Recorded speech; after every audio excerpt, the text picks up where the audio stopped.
In the book, Steal Like an Artist, Chapter 3 is titled, Write the Book You Want to Read. And in that chapter, it states, the best advice is not to write what you know, it's to write what you like.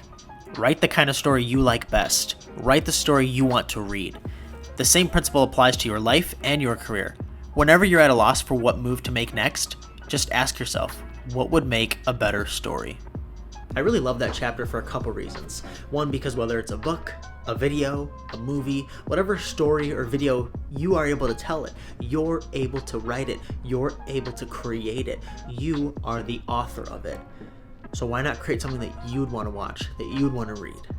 And in this video, we're going to learn 3 tips on how you can be a better storyteller, and specifically, videos. How you can tell a better story with video. With that being said, let's go drink some coffee, some espresso, because I need a little bit more, and then we're going to go work out.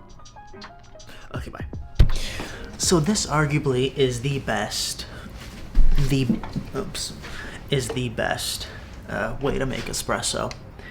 It's with this Bialetti machine that I absolutely love. I was raised on this. I grew up with these. My mother and father use these all the time, so this is pretty much in my DNA. And I specifically had to get the Italy colors, and we have the Italy headband that I completely forgot that I still have on. But, yeah, time to make some espresso. Shout out to Mind Pump for this sick mug that I scratched, but that besides the point. All you gotta do is put a little bit of almond milk in there, pour the espresso, and you got yourself a nice cup of coffee in the morning. It's perfect. Alright, now the first thing with video is to show and not tell. That is the first tip. The first tip is to show, not tell. In the video world, a lot of people have a tendency to just say what they're doing instead of actually show what they're doing, right?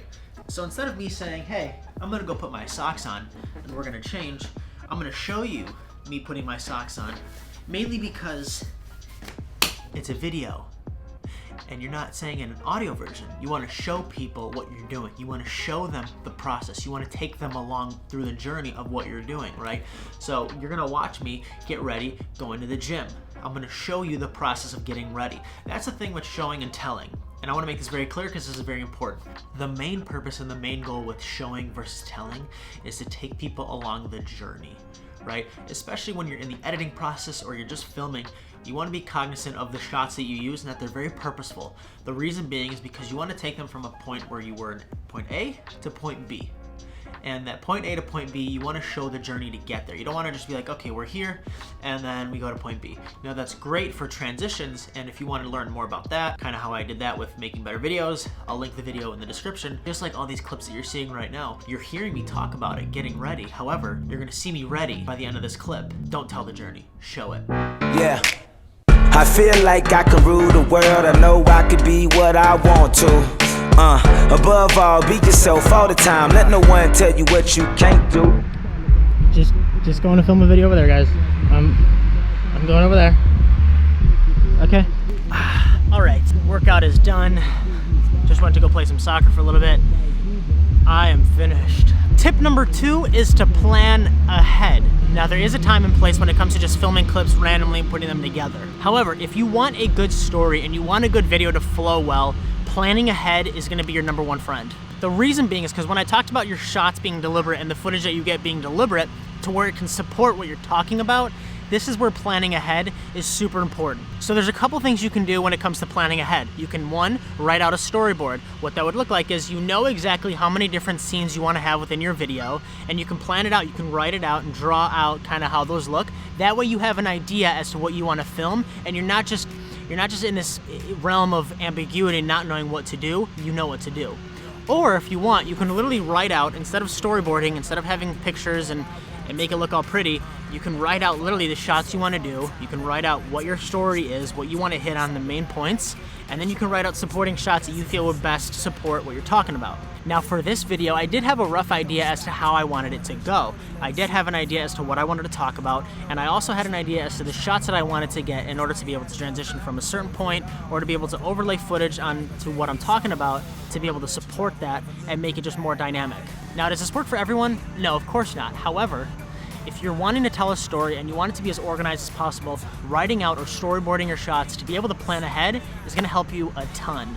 There's a lot of geese here, and I feel like I'm invading their territory. There's also turtles over there. I feel like they're getting, not threatened, but they take note of me. So I think we should leave soon. Or they'll get mad.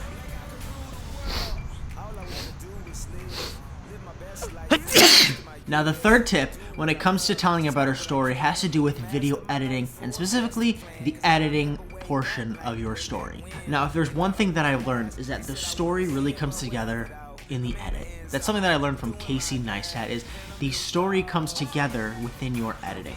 And now this is a very important tip that I want to leave you with here. When it comes to editing, if there's a part where it needs to be short, keep it short. If there's a part where it needs to be long, keep it long.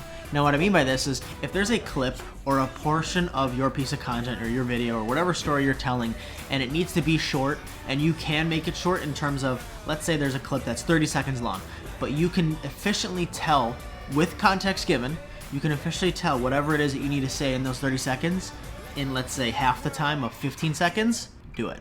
Now, if you need those 30 seconds, because if you cut anything else out, it's gonna lose some context, it's gonna lose its structure, leave it those 30 seconds. If it needs to be short, make it short. If it needs to be long, keep it long. This is super important, because when we're making videos and when you're video editing, when you go to the editing process, the main thing you want to keep in mind here is when you're telling a story, you want to keep people's attention. You want to keep it as simple as possible and as short as possible. Now, you don't want to lose context, like I said, within the story. And if you can keep it short, do that. If you can keep it long, do that as well. Now, this is totally up to you. It depends on what you're telling, it depends on the story you're telling, and it depends on what you're creating, essentially.